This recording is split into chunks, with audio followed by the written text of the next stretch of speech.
Hello there, folks. This is Jay Frost coming to you from a very silent Philanthropy Mastermind series today. Our executive producer here, Jack Frost, is not here to ensure that you have a full range of technical support that we would typically have. But I hope you'll overlook that because today's program is going to be pretty spectacular. We have two guests coming to you today that I'll be introducing in a moment, and then they'll tell you even more about their background and introduce you to this subject, of course, about AI for prospecting. That's a real reduction of the title of this presentation, which they originally gave in part at APRA PD this summer. And so I hope that you are, whether you enjoyed it then or whether this is new to you now, will enjoy being in conversation with them as they share all this information with you today. I know we have a good size crew here today, and we'll probably have more people joining us as we move along. And what would be really helpful is for you to let people know in the chat that you are here. So Lori, I'll finally answer your question. Is the sound on? The sound is on. If you can hear me now, please let me know. But if the rest of you would just say hello, maybe which part of the country or the world that you're from, and maybe which organization you're with or what you do. All of that information would be extraordinarily helpful to our guests as they frame this discussion about the use of artificial intelligence in prospecting and prospect development. So I want to thank Kimberly and Aaron and Kimberly and Sam and Sam's here, Liz, Michelle, Rob, Melissa, Christina. I'm not going to be able to read all your names because they're going too quickly, but thank all of you for warming up that chat. That's your sandbox and it's your place to play. It's also the place from which we will be drawing questions and comments throughout the course of the presentation. And as we round up and they complete some of their observations today, I'll be drawing additional questions from you from here and from the Q&A and sharing them with our two guests, Jaime Davis and Sam Warren. Jaime, of course, and Sam are both at World Vision. Jaime and I actually go back quite a number of years. Both of them have an extraordinary history in this field. World Vision itself, if you're not familiar with the work, I want to encourage you to take a look at it.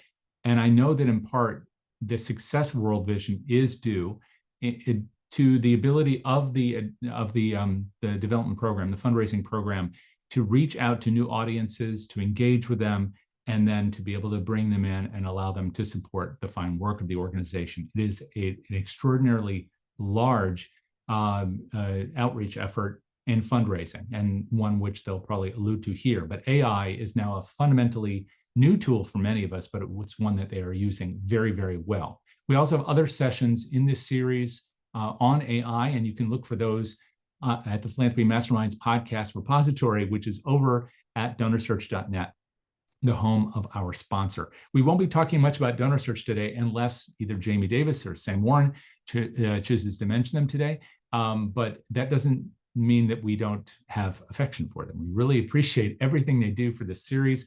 We are now well beyond 600 episodes, and you'll find many of them over on the DonorSearch site at DonorSearch.net under the resources tab and on their YouTube channel. So I hope you'll take a look for it there.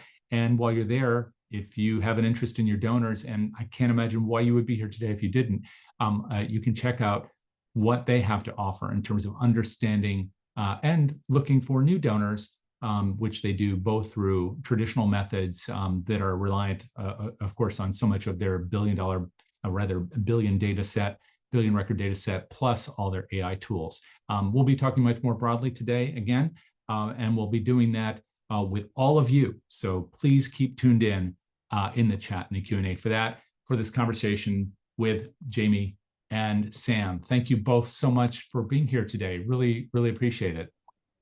Thank you for allowing us to be here, Jay. We appreciate the opportunity.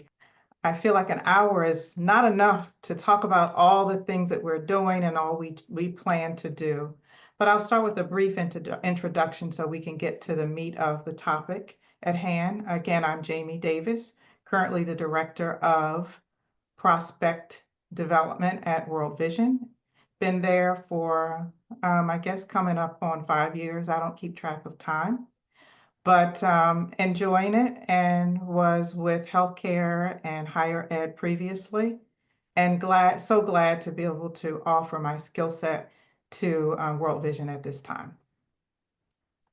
And I am Sam Warren. I have been with World Vision for 19 years now. I have worked in various set of fields at World Vision, but more specifically, I've been working with the prospect development team for the last almost 10 years now, and doing data analysis for the last 10 plus years, and IT for about almost 20 years now as well with World Vision. So I have a unique perspective on the organization, and absolutely love the work that we do here, love the direction that Jaime has taken our team, and excited to talk with you all today. Very good. So we'll jump into it. We know that artificial intelligence has been a game changer in so many industries, from technologically to algorithms for our credit cards, for uses on Amazon. But specifically, artificial intelligence has been a game changer for us in prospect development at World Vision, in the sense that it's modified how we do the business of prospecting. We are seeing large numbers of prospects giving, and we're using those to indicate with our AI scores. So it's encouraging that we're seeing a lot of names, but it's also a challenge because we have so many prospects, it's hard to get to the point where we can deliver all of them, specifically in the mid-range. At the higher giving ranges, we're placing prospects and gradually seeing successes. And I'm saying gradually because not all gift officers have been receptive of our AI names. And this is a tremendous opportunity for us to integrate change management methodologies within the organization. Gift officers that were early adopters and are seeing most successes within their portfolios and realizing increased prospect movement and decreased times in the securing of gifts. So they're getting faster turnaround and more processing of moving prospects in and out of their portfolios. I don't know how many of you remember the invention of wealth screening, but I do. I compare artificial intelligence to the beginning of wealth screening in the early 90s, when folk were hesitant to accept an estimated giving capacity from a vendor. They would ask questions such as, how do I know this value is correct? Where did they come up with this value? And what are we going to do with it? Is it right? Do we ask that number? But we found that all of these giving capacities is just a starting point, just as it was then, as it is now. But with new ideas, concept, and processes, it's typical to see people exhibit reluctance to change their beliefs, traditions, and standard systems. As the late psychologist Leon Festinger postulated, when people are asked to consider new belief, and in this case AI, they go into a state of mental conflict.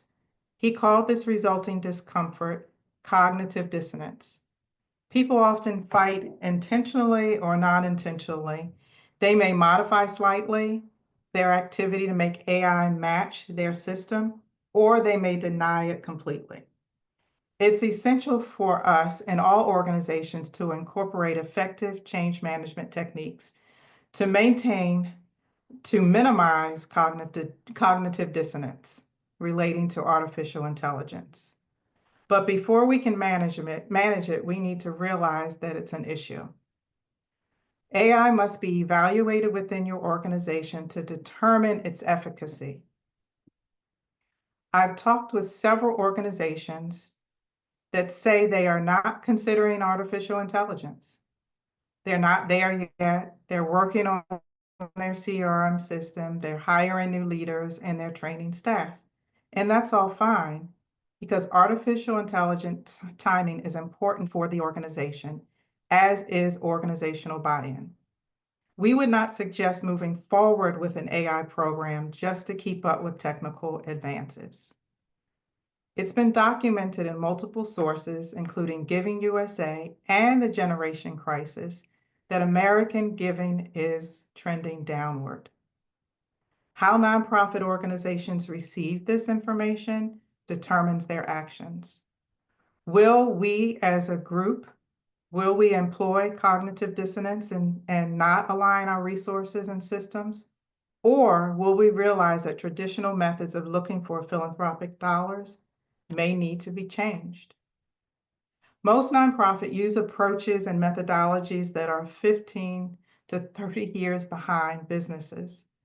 And that's another quote from the generation crisis. How can we as an industry expect to maintain if we're not willing to do new things to promote success? Nonprofits create models, as we've done at World Vision, and they work. But they work for the short term, 3 to 5 years. Then we have to create another model. And that creation of a new model takes a buildup before it's actually put into place. So we're in a rhythm of between 3 and 5 years recreating a standard model. Whereas when using artificial intelligence, it upgrades over time. So it is not resource heavy. We started our model about 2 years ago, and we're anticipating even more increased results. Keep in mind that when using the AI model, you do not need a hypothesis. And when using artificial intelligence and machine learning, we're looking for confirmation that this is a good prospect. Typically, one AI score is not enough. Ideally, you want to allow for multiple AI models to work together to help identify your best prospects. So today we're going to attack 3 topics.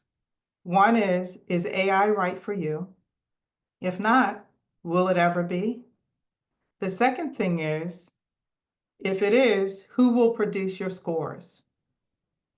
Is it going to be an internal score or an external score? Maintain clear expectations is number 3. Number 4 is change management techniques. Number 5 is accurate and concise implementation of your AI project. And 6 is reporting. I'm going to turn it over to Sam to talk about our first topic. Is AI right for you?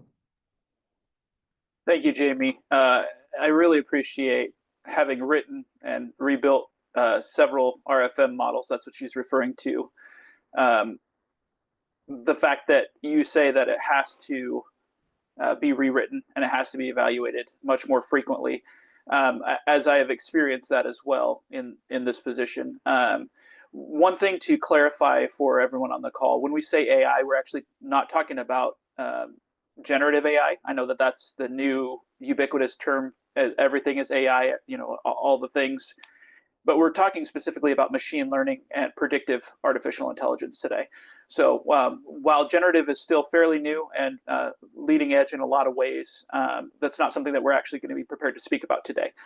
But when we're talking about determining if AI is right for you, one of the things that you need to look at is the fact that machine learning can actually look at a broader set of variables than we as humans can. We can, according to many psychologists, only remember about 5 to 7 things at any given time. And one of the pros about using artificial intelligence and machine learning is that it can look at a lot more variables in your data. It works really, really well with large data sets, which is something that we in particular needed. We've got thousands upon thousands of data fields that we collect and generate internally at World Vision. We've been an organization since the 1950s, and you talk about receipt giving, you talk about information on some of our core programs, you talk about marketing dollars, you talk about all the different fields that we generate, and even just the fields that our prospect development team uses. I think we average between 60 and 70 fields that we look at any given time to see if a prospect is good or not, and to evaluate the prospects that we have. And so when we're talking about looking at broader sets of data, we have right around 8 to 9 million donors, as well as, like I said, thousands upon thousands of different data fields.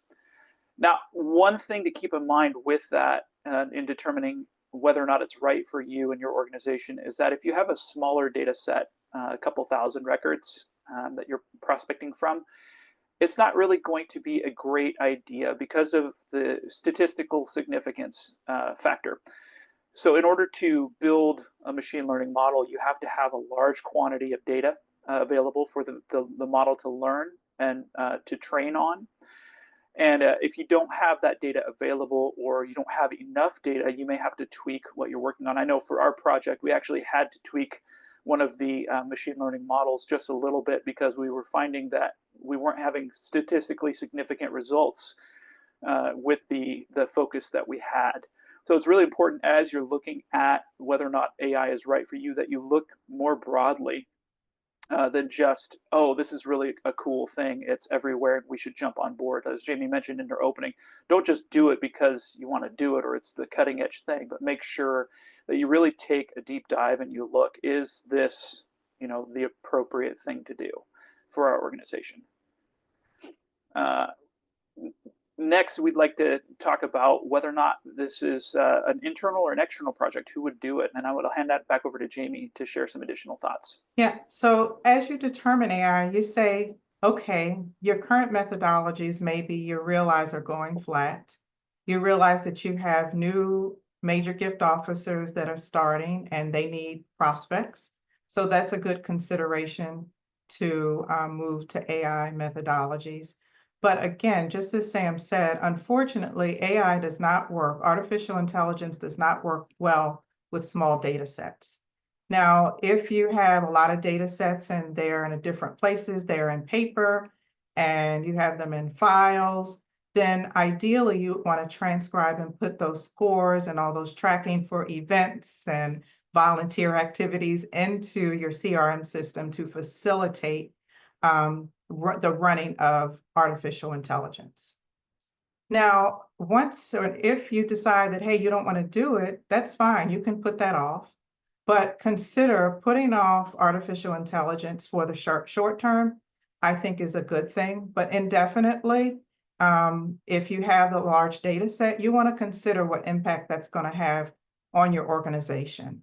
And you think back to those folks, those slow adopters of wealth engines, of wealth screening, of wealth rating screenings, and how those folks that jumped on the bandwagon and actually had wealth screening results earlier, they were able to realize success earlier in their campaign. So if you're going to do it, then make sure that you're gearing up. If you're not going to do it, gear up for it and understand your reasons why if you do have a smaller data set. Okay.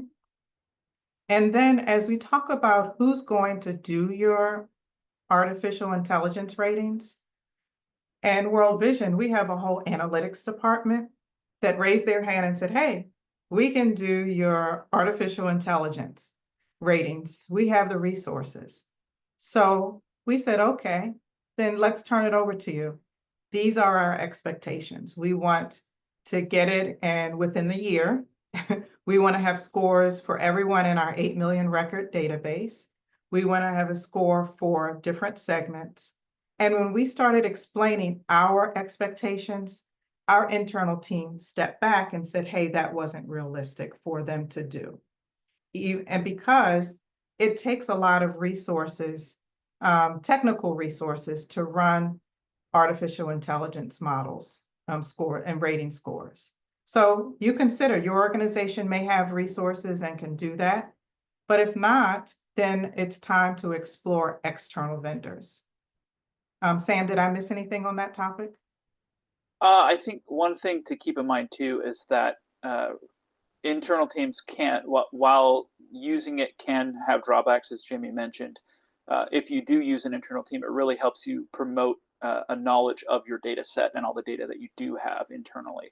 You may not realize how much data you do actually have until you lift the hood, so to speak, and take a look at the engine of your data. And then also external vendors have, in some cases, better credibility within the organization to get the job done. And so that's something to keep in mind too if you're planning on using an internal team. You may run into credibility issues with your internal teams, and that's something that I know that our team has been bitten by before. Exactly. Good point, Sam, because oftentimes if you have an external vendor, they have a track record. They've done this before, they can give you feedback. But to take that new journey for an internal group, you want to make sure that if you do that, that internal organization is consulting with someone externally to make sure that your AI ratings are as good as possible. So we're not trying to sell you on going to a vendor, but we want to make sure that you understand the pros and cons and the benefits of going different ways. Correct. So that's our internal and external. And the external vendor could be more objective, because oftentimes when you look at the data, I mean, Sam explained that he's been with the organization longer than I, so he may have biases. He may remember that someone was a good giver if they attended our race. So when he's doing any models or any analytics, he may have that in the back of his head. Whereas when you turn that over to an external vendor, they're coming with zero biases. But you do have to spend time and explain to them your data. So Correct. if they see that someone gives $20 every month and the vendor is raising their hand saying that this is a good prospect, that you've got to, we in World Vision would come back and say, yeah, but they are a sponsorship program donor. So that's why. So it's an opportunity to hand off and really get to know your data and explain it to the vendor if you go that route. And also the second, the next item we're going to talk about, I think we're on 3. Yep. We're gonna talk about clear expectations. So when you get into anything, you want to have clear expectations. You want to say, hey, I've turned this over to you. Here's my database, and give me some scores. You want to make sure that you are able to discuss what your organization expects from the vendor so that it's clear and you're moving as quickly as possible. We knew that when we selected our vendor that we were going to have a dashboard to see our scores. We knew that we were going to have capability to have a scatter point, graphs, pie charts. We were going to be able to sort it. We were going to be able to export it. Those were our expectations when we walked into our relationship with our vendor. So just consider what is important to you.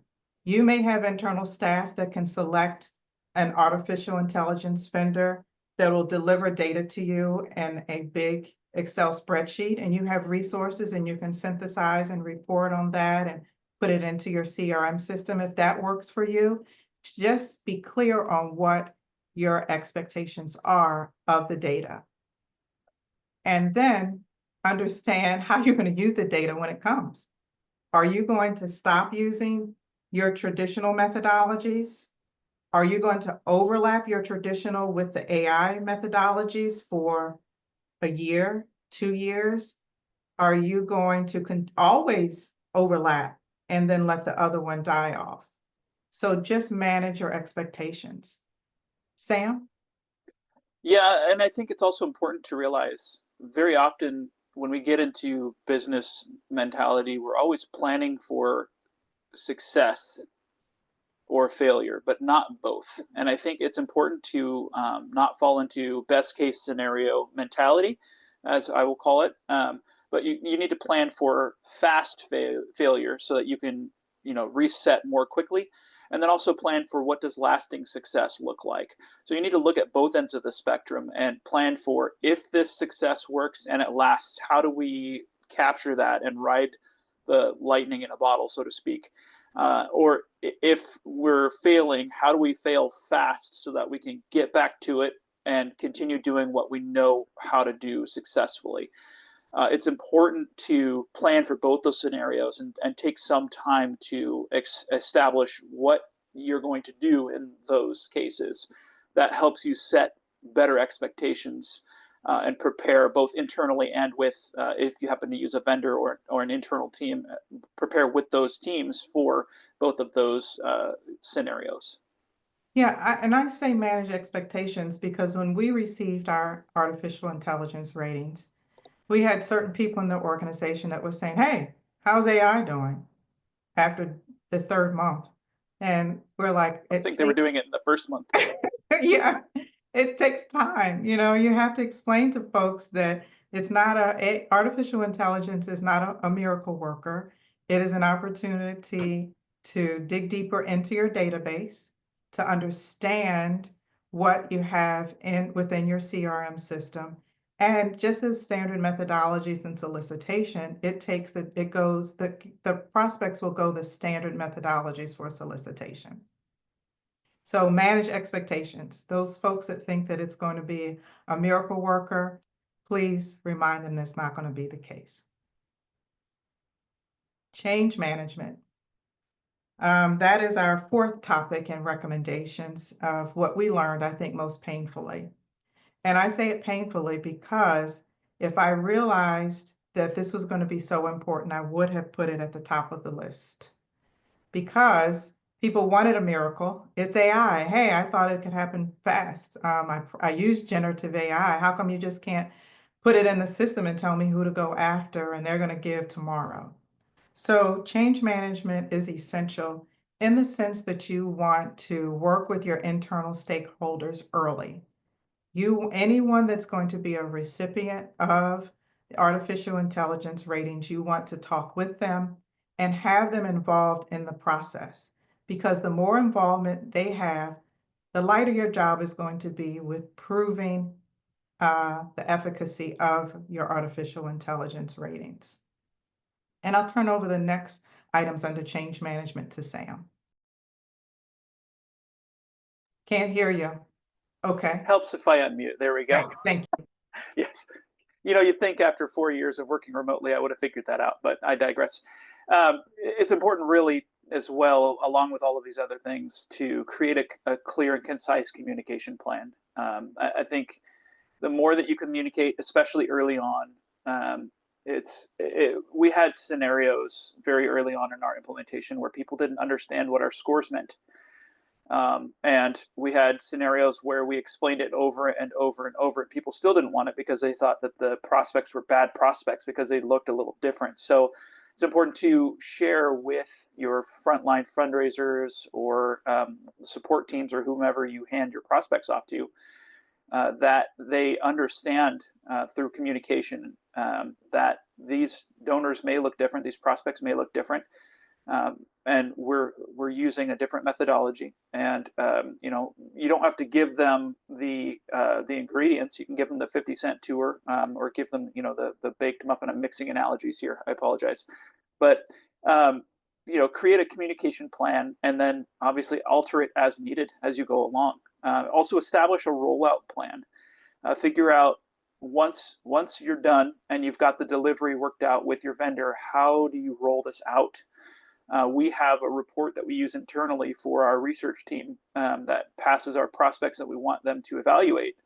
And so for me, it was important as the primary producer of that report and one of the primary prospectors on the data side to establish how I was going to integrate the leads that we got from our machine learning models into that report. So figured out a plan, worked with Jaime on how to integrate everything and got it sorted.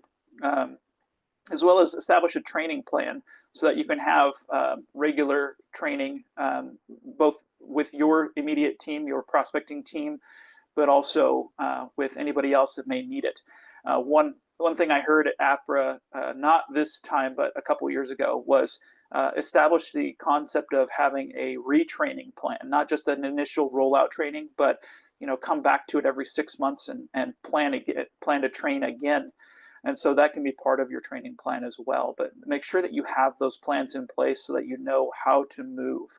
A wise man once said, write a vision and make it plain so that people can see it and run with it.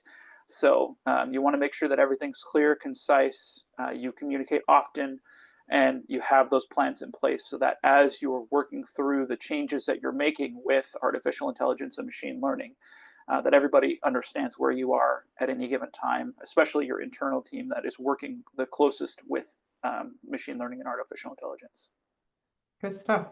So as I referenced with wealth screening scores, everyone wanted to know what was behind the curtain. We found that people wanted to know what's behind the curtain of artificial intelligence scores. So it was difficult for folks to come 2, 3, 4, 5, and 6 times and ask, what is AI and how is your vendor devising this? So have someone that is going to be your knowledge person to actually explain on a high level what artificial intelligence is, that it's a modeling score, how it works. It needs large volumes of data to be effective, And just so that they feel comfortable, because coming back 4, 5, 6 times someone to ask about AI scores kind of slowed down the process for us. Whereas if we had done that in the beginning and prepared documentation and went through it, it would have maybe sped up the process, not really sped up the process, but eased the comfort level of all of our Yes. users. And it's funny because you think that the researchers would be excited about a new idea of AI and another source, but also spend time with your researchers so that they feel comfortable with the artificial intelligence ratings as well. Because they're going to be your frontline folks to actually hand off these names, and they're going to be talking through with the gift officers on the rationale of why they're included in your pot, in your portfolios. All righty. Sam, implementation. Yes, the fun part of the work. You do all this planning, you do all the change management, you have clear goals, you have, the teams that you're working on, but at some point you actually have to put energy and money behind it and actually push it forward and implement. And I think the implementation cannot be understated as part of this process. I think oftentimes we tend to focus on it more heavily, but as part of rolling things out, you want to understand the processes and policies that are impacted by the changes that you're making. We have worked with a team of annual fundraisers that we call middle donors. They work at the tier just below what our high net worth fundraisers work at. And they did not want to, because of the processes and policies that they have in place, they did not want to accept artificial intelligence results. While we were able to more seamlessly roll them into our fundraising for the high net worth team, it took almost a full year and a half before they were ready to start looking at these prospects. And a lot of that was, how can we work in some of the changes to their processes specifically to allow for these changes. So it is a thing to think about of your processes and policies. I wouldn't say it's the most important thing. Obviously, getting the work to the finish line is the most important thing, but you want to consider along the way as well the processes that are changed and the policies that are changed. Understand how you're going to utilize the results. Making sure that you're not just bringing out a score and throwing a score out and saying, hey, this donor is rated 100 out of 100, you should take this donor, but being able to explain what does this result actually mean. It means that this donor, and I say this all the time, every time we talk about AI now, I've kind of cemented it in my brain. Anytime we talk about our AI score, oh, this donor is likely to give a gift in the next 12 to 24 months. That's what our AI results say. And I've recently been challenged to tweak some of my phrasing on that, but that comes along kind of with the documentation. I think less tribal knowledge and more written down knowledge that can, say Jaime decides that she is ready to move on and go to, start her own nonprofit. Understanding how we got to where we are is an important step as well. So making sure that you document not only how you implemented, why you implemented, what. So all of the questions, and if you want to play a good business analyst, just ask the 5 why game. Why are we doing this? Okay, now that we've got that reason, why is that reason the answer? Okay, and then go, as many as 5 to get to the root kind of understanding of why you chose to implement AI, how you're implementing it, when you're implementing it. And so we have a rolling list of, for example, all of the different variables that we use in addition to our artificial intelligence ratings to look at so that when we hand off a donor, if, for example, a specific cadre of donors that we've looked at hits a lot better, we can come back and say, oh, this is the criteria that we used at this time, and these donors are actually giving at a higher rate. So we document pretty much everything. I have thousands of spreadsheets now in the last 2 years, almost 2 full years of implementation with our AI program, of donors that we've looked at, donors that we didn't look at, and why we didn't look at them, the different business rules that we've applied and all those different things. But those are I would say a lot of development people, data analysts, Python developers, anybody that has done any sort of coding will say that documentation is important, but we don't want to do it because it takes a long time. But it is a crucial thing to make sure that you have that as part of your implementation. Additionally, when you think about documentation, you also have to think about when you get these scores, what exactly will the prospect researcher do? Are they going to do a paragraph blurb and then hand off? Are they going to do a complete bio, a bio? Are they going to do an in-depth profile? Make sure you work into your business rules how these AI names will be handled, and make sure that the gift officers understand how they are going to be processed. Because just like with wealth screening names, there has to be a level of validation at least on these names because they are done in batch and we have the rating scores, but the gift officers are going to want to see the as much biographical information as you can provide them. And that is really key to include gift history to your organization and gift giving to other organizations as well. All right. So our last topic is actually reporting, and Sam is our professional reporter, so I'll let him have that one. All right. Well, we do a lot of reporting, and I think sometimes we forget just how much reporting we have. And some of our teams will come and say, "Hey, do we have a report that covers this?" So one of the things when you're talking about reporting that you should pay attention to is knowing what kind of reporting that you actually need.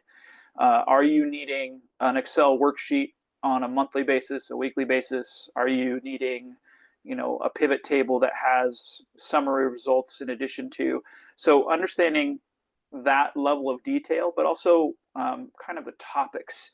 One of the things that we've done in the last, we did this last year and we're going to be doing it again this year, is doing just a yearly touch base with the leadership of our organization to say, here's how AI has performed in the last fiscal year. We look at things like how many donors did we send to our middle, as I mentioned earlier, our middle portfolio or our high net worth fundraisers. How many did we identify that had giving at this level? How many of them have actually followed through and given? How much revenue was raised? So all of these types of questions that you want to consider when you're talking about reporting. You may want to do a gap analysis on the reporting to see, is there data that you are going to be asked for with your AI and machine learning results that you don't have currently, but you can get as part of the implementation. I know that our CEO and president is a big fan of having everything in the centralized database to make sure that we have everything and anybody can go in and look at it. But as we were implementing, there were some things that we had to add along the way to that database and fields that we had to add and then get access to be able to report effectively on these prospects. So, look at what you have, look at what you need, and you may have to do that more than once because, requirements change. We all know these requirements will change over time. You may get a new boss who wants to look at things slightly differently, and you may have to adjust to that. And that's okay.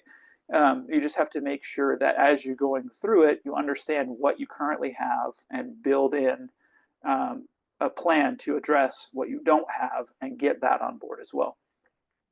Also, don't go overboard. You may be tempted to, and like I was, build in all the bells and whistles for every prospect that you're looking at and track everything holistically, but you may not need that. You may just need something that says at the end of the year, hey, we had this many prospects, this many of them were accepted and have been contacted, and this is how many dollars we've raised.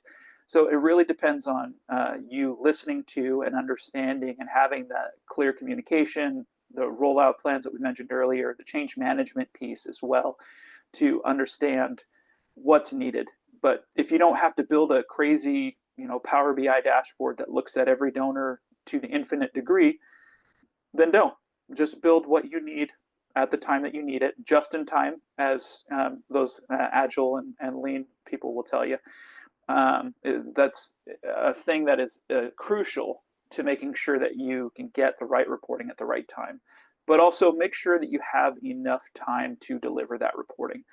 Give yourself double at least. If you want to go classic Star Trek, multiply everything by a factor of 4, and then it looks like you're always delivering early.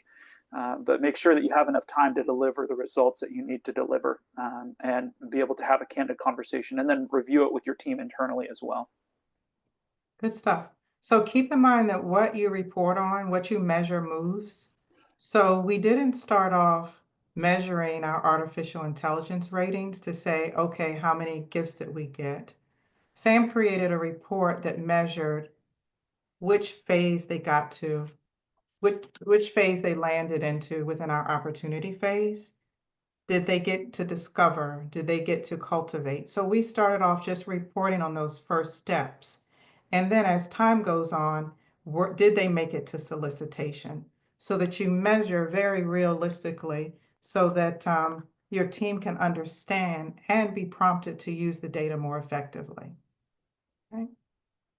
So that's just a high level of what we've done and the 6 items that we selected. Sam, did you have anything on else on those 6 items?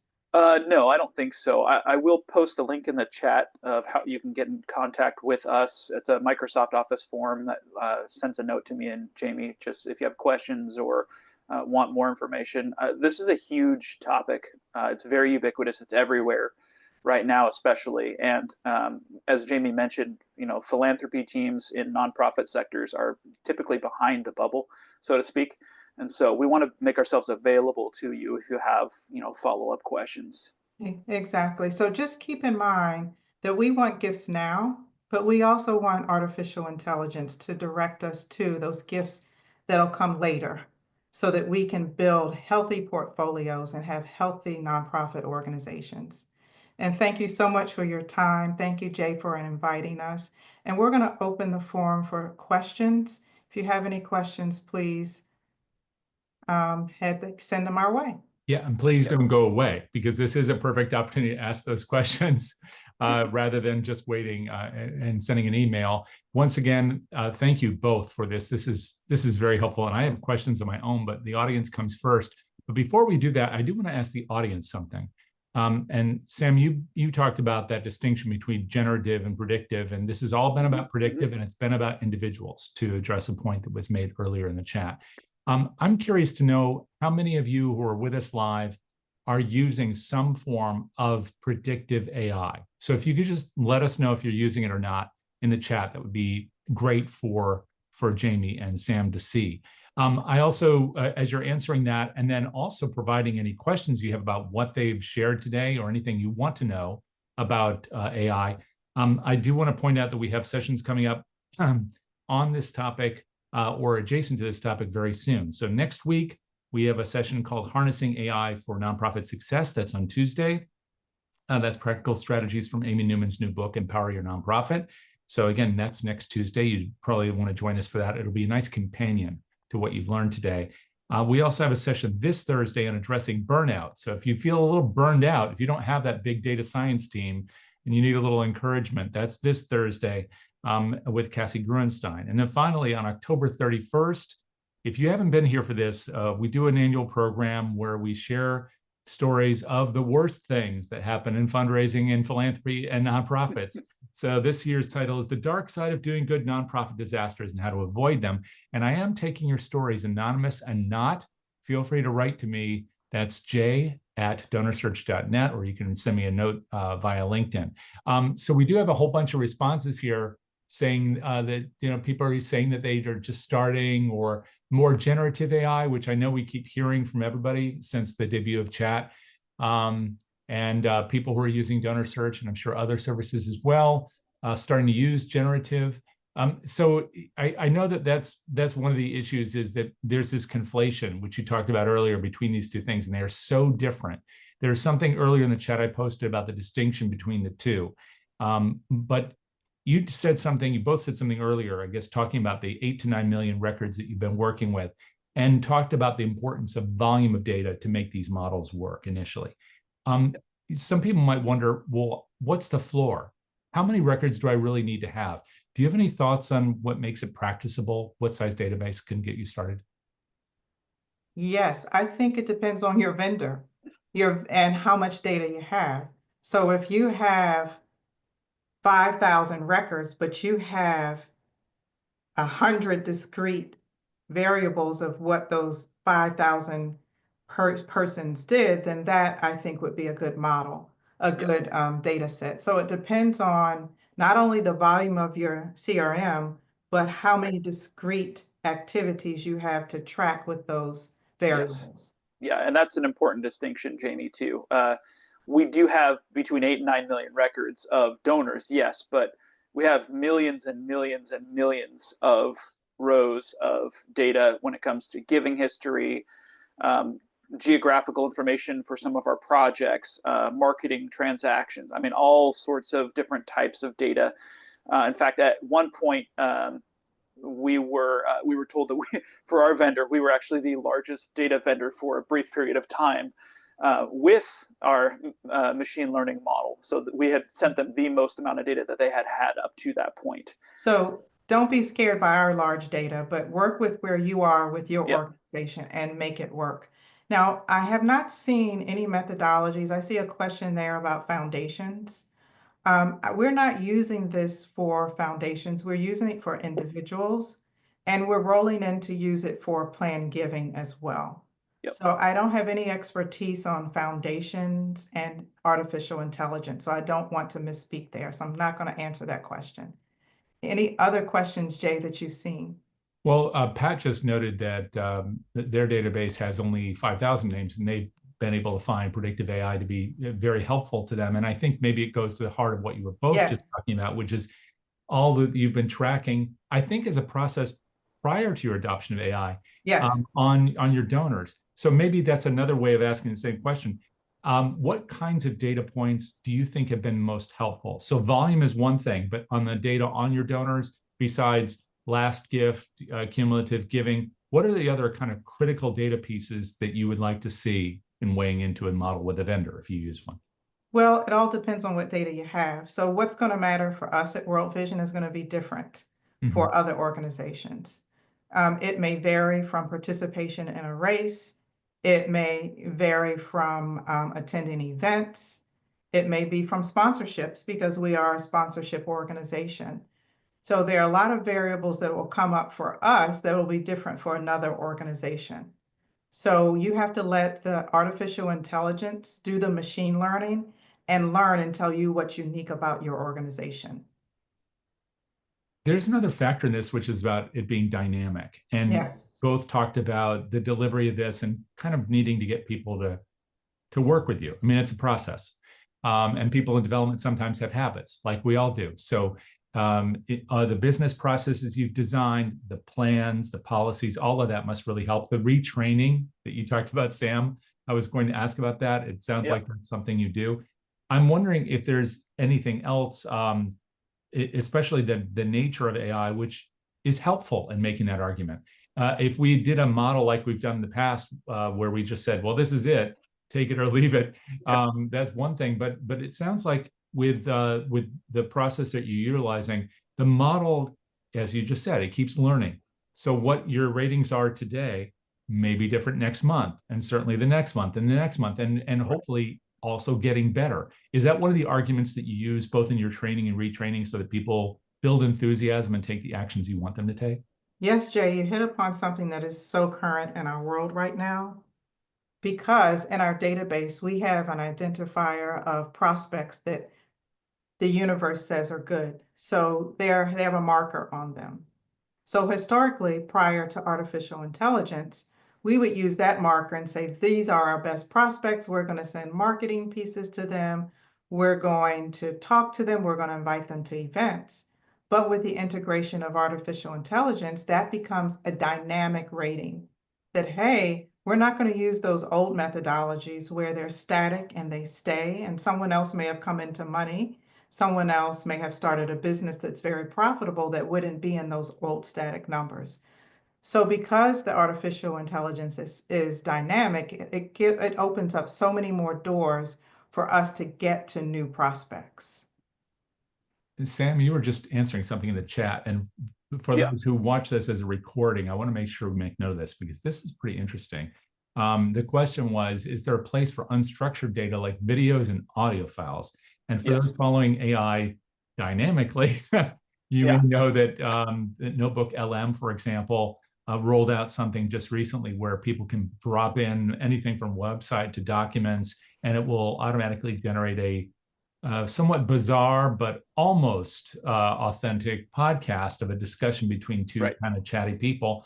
But that's utilizing things like a YouTube file, and there is Opus Clip to drop video in and then generate clips. So how does that fit with what we're talking about with predictive in terms of using unstructured data, these large files? Yeah, we're not currently utilizing it internally, but should that data become something that say our vendor partner wants to utilize, we do have video and audio files available. I could see a scenario, and I'm speaking hypothetically, so let's make this clear. We're not utilizing it currently. This is all hypothetical for our scenario. I could see a scenario where if a donor has a video from their sponsored child and their giving increases, AI is able to predict based off of their giving increases if they look like a donor that has given a lot of money to a specific thing and all of the other variables fall into place. It could then utilize, is there a video on file from their sponsored child and did they give more based off of that? So it tag teams different variables. And to the point of unstructured data, video, audio files, there's literally thousands now of generative AI systems to pull in video and audio files and do things with them.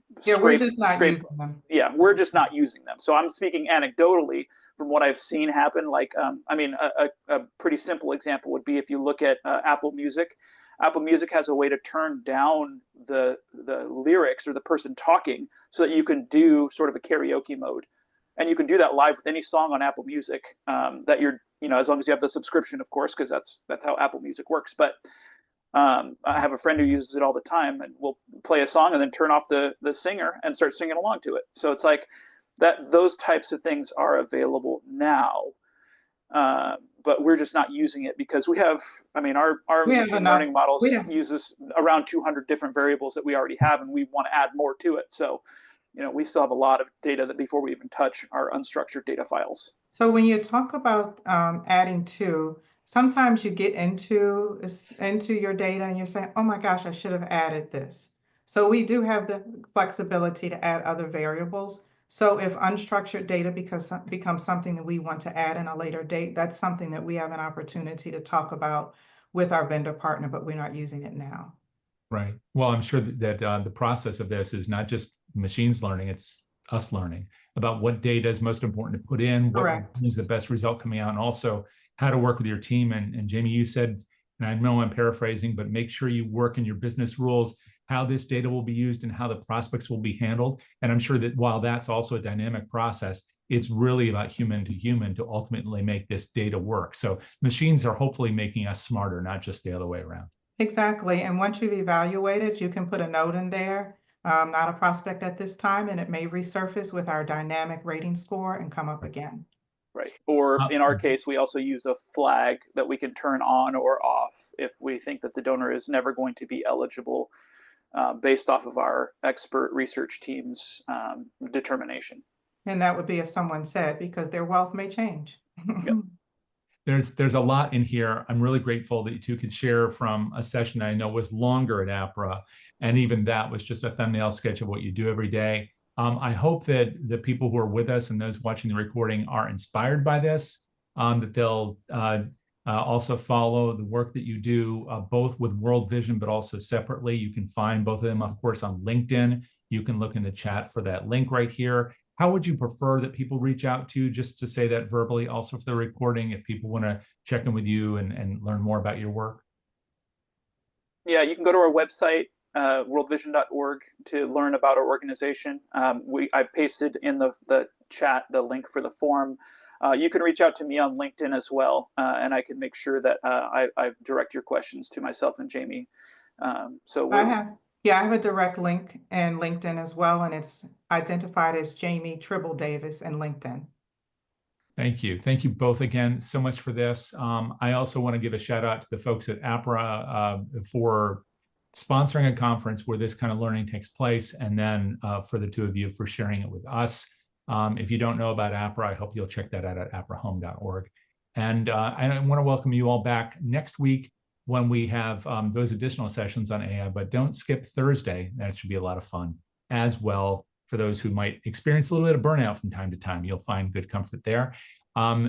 Please also fill out your survey at the end. If there's anything we learned today, it's that data matters, and it certainly matters to us. So Yes. what you want to see in here is what you're going to see in here, especially in our 10th season, which comes up in January. So fill out that survey if you would. We'll look forward to seeing you all next time. Thank you. Bye-bye. Thank you, Jay. Thanks so Thank much, you, Jimmy. everyone. Thank you, Sam. Take care, everyone.